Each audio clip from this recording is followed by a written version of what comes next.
রাষ্ট্রীয় একতা দিবস উপলক্ষে শান্তির বাজার থানা ও মনপাথর আউটপোস্টের যৌথ উদ্যোগে এক দৌড় প্রতিযোগিতা অনুষ্ঠিত করা হয়।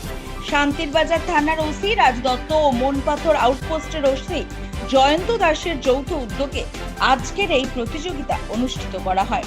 শান্তির বাজার থানা থেকে এই দৌড় প্রতিযোগিতা শুরু হয়ে শান্তির বাজার মহকুমা শাসকের কার্যালয় হয়ে পুনরায় থানায় এসে সমাপ্তি হয়। আজকের এই প্রতিযোগিতায় পুলিশ, টিএসআর ও স্থানীয় কিছু যুবক অংশগ্রহণ করেন বলেই জানা গিয়েছে। আজকের এই প্রতিযোগিতায় অংশগ্রহণ করেছিলেন 60 জন। আজকের এই প্রতিযোগিতা সম্পর্কে সংবাদ মাধ্যমের সামনে জানান শান্তির বাজার থানার ওসি রাজু দত্ত।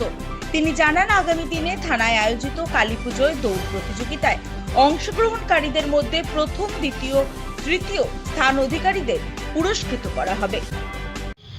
আজকে 31শে অক্টোবর, আজকে রাষ্ট্রীয় একতা দিবস। আমাদের সর্বপ্রথম deputy prime minister Sardar Vallabhbhai প্যাটেলের জন্মদিনকে প্রতি বছর আমরা রাষ্ট্রীয় একতা দিবস হিসেবে পালন করি।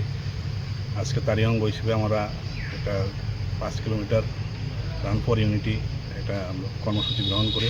এখানে টোটাল 60 জনের মতো আমাদের পার্টিসিপেন্ট থাকে।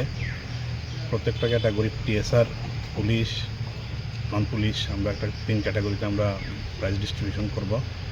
সিলেকশন অলরেডি হয়ে গেছে, যারা ফার্স্ট, সেকেন্ড, থার্ড হয়েছে। তো আগামী 19 তারিখ আমাদের থানাতে কালী পূজার দিন আমরা এই প্রাইজগুলি ডিস্ট্রিবিউশন করব।